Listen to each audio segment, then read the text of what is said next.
Hey guys, let's get more news about Miami Heat, but first, don't forget to subscribe and leave your like. Tyler Herro officially broke out as a sensational on-ball scoring and playmaking force for the Miami Heat in 2024-25. In 77 regular season appearances with the team, the 6'5" shooting guard contributed 23.9 points, 5.5 assists, and 5.2 rebounds while sporting a 60.5% true shooting percentage, earning his first trip to the All-Star game in the process. The 2020 All-Rookie second-team selection and 2022 Sixth Man of the Year has shown steady improvement throughout his 6-year tenure with Miami. As a result of his excellent growth as an all-around offensive threat, Bleacher Report's Eric Pincus recently suggested that the 25-year-old could be due for a massive payday in the very near future. The Jimmy Butler trade drama tanked much of the season, and Miami lost the magic that led to surprisingly long postseason runs with him in the fold, Pincus wrote Tuesday.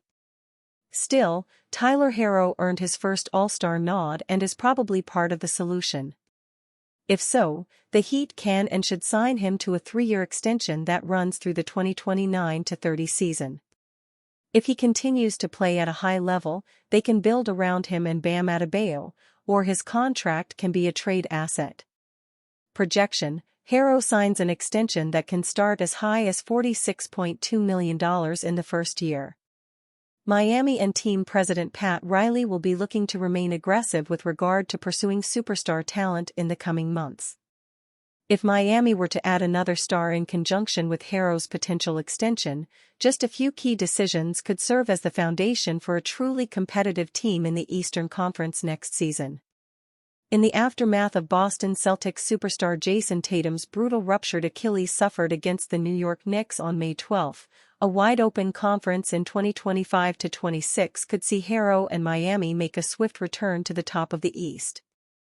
There are a lot of questions regarding the future direction of the Miami Heat right now. But one thing is pretty evident: many Heat fans on social media are not exactly in full-fledged support of Terry Rozier at the moment. It was a difficult season in 2024-25 for Rozier, without a question. But let's take a moment to remember how we got here. It was back in January of 2024 when the Heat made the decision to trade with the Charlotte Hornets and acquire Rozier, in a deal where they sent back Kyle Lowry and their 2027 first-round draft selection.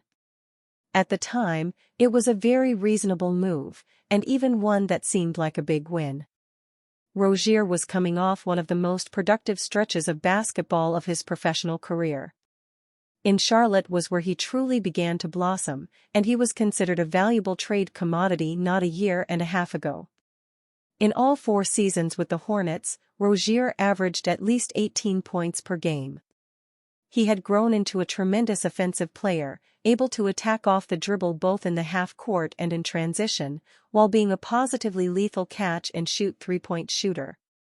This type of high-usage scoring guard was exactly what Miami needed. Many Heat fans are done with the Terry Rozier experiment. Unfortunately, this past season saw his level of play totally fall off from where it was before. Whereas Terry was a near-guaranteed 18 to 20 points per night player headed into his stint with the Heat, his reliability as an offensive player has dwindled significantly. This past season, Rozier averaged just 10.6 points per game on 39% shooting and 29.5% from three-point territory. Every year, NBA teams enter the offseason with a list of dream trade targets, players who may not be available but would clearly improve the current roster. Given the Miami Heat's unceremonious postseason exit, their list of dream targets is likely long and robust. Bleacher Report's Greg Swartz recently predicted each team's top 3 dream targets for this summer.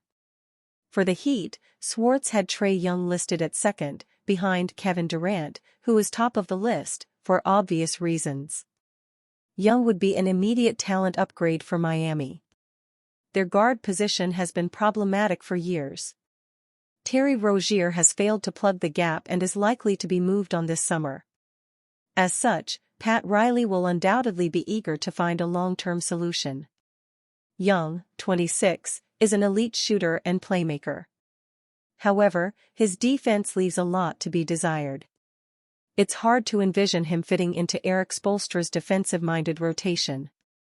However, when you have an elite offensive talent, you find ways to make things work on the defensive end. This past season, Young played in 76 games. He averaged 24.2 points, 3.1 rebounds, and 11.6 assists. He shot 41.1% from the field and 34% from deep. His production is exactly what Miami needs from a lead ball handler. Unfortunately, it's highly unlikely he hits the trade block this summer.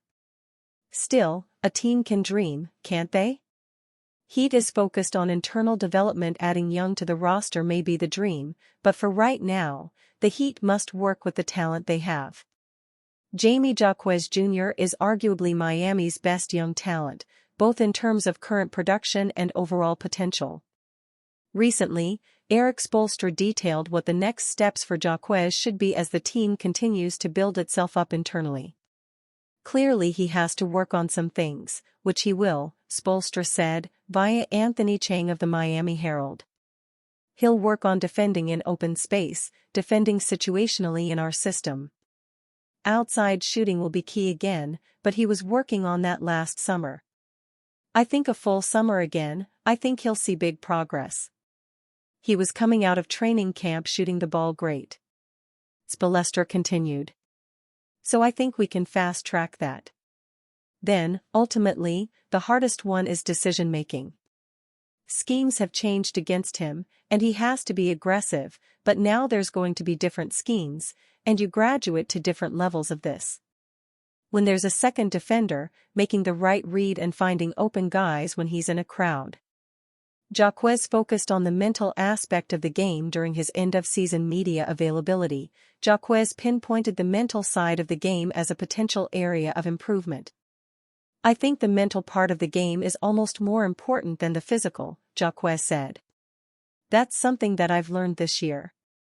You have to be mentally sharp at all times and never have any lapses. Because the second that happens, teams are taking advantage. So that was one of my biggest lessons this year. So, taking that into this offseason, it's something I'm going to work on extremely hard. I'm looking forward to just learning and getting better.